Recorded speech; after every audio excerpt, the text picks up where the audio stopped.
Ada 4 hal yang membuat Ba'alawi itu tidak terkonfirmasi ya sebagai dzurriyyat Nabi. Yang pertama dari tinjauan kitab-kitab nasab dengan tesisnya Kiai Imaduddin, ternyata Ba'alawi itu tidak tersambung ke Rasulullah. Yang kedua dari segi hasil tes DNA yang sering disampaikan oleh Gus Fakih Wiradiningrat dengan sampel Najwa Shihab, ternyata juga tidak punya DNA Quraisy.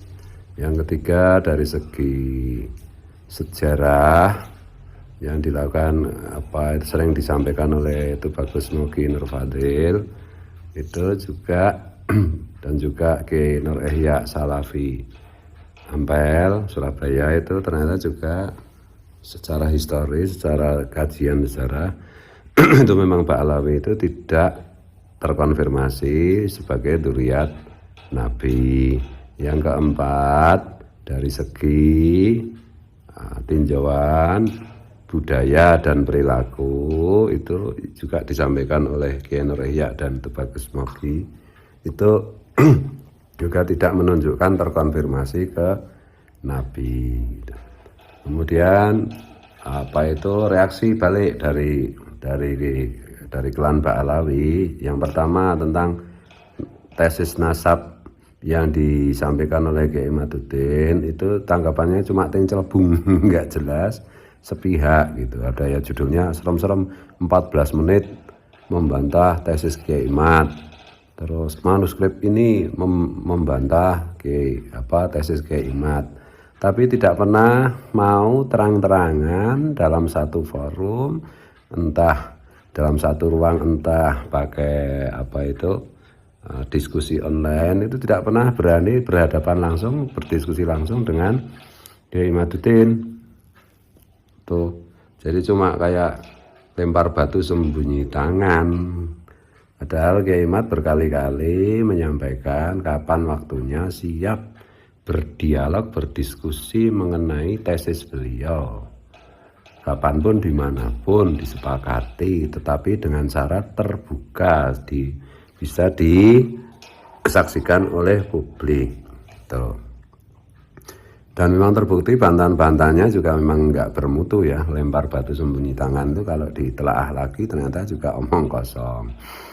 Yang berikutnya mengenai tes DNA itu yang disampaikan oleh Gus Fakih Wiradiningrat.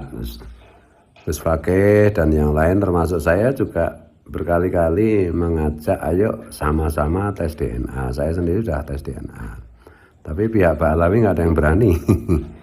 Yang ketiga tinjauan sejarah yang akhir-akhir ini tajam banget itu dilakukan oleh Kiai Nur Ihya Surabaya ya.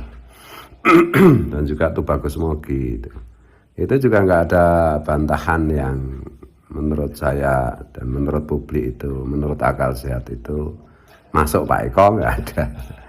Kemudian itu sejarah itu macam-macam lah. Apakah Ahmad bin Isa yang Ar-Rumi itu benar-benar yang dimakamkan di Yaman apa bukan? Karena yang kalau jumhur ahli sejarah itu menyampaikan bahwa makamnya itu yang benar itu Ahmad bin Isa itu kan di Irak, itu bukan di Yaman. Kemudian juga apakah benar Ahmad bin Isa itu adalah Ahmad bin Isa yang dzurriyyatnya Rasulullah itu sampai macam-macam itu, jadi nggak ada yang bisa jawab. Yang berikutnya lagi tinjauan budaya dan perilaku mengenai tari Zafin sebagai contoh kasus yang disampaikan itu bagus. Oke, itu memang ya cocok dengan tarian tradisional Yahudi zaman kuno.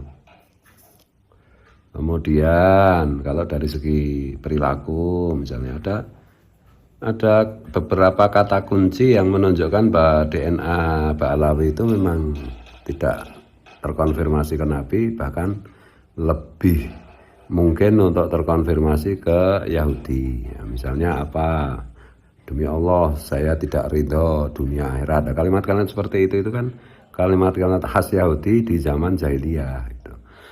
Kemudian misalnya kalau dicocoki diunggul-unggulkan gitu. Misalnya lagi cocok dengan saya, maka saya dianggap wali kutub. Tapi kalau nggak cocok lagi sekarang, nggak cocok dengan saya dianggap apa itu tai, bukan wali itu. Dan apalagi ya teknik adu domba dan yang lain-lain itu. Jadi pada intinya semua persoalan ini tetap aja tidak membuat apa itu Pak Alawi itu terkonfirmasi ke Nabi gitu.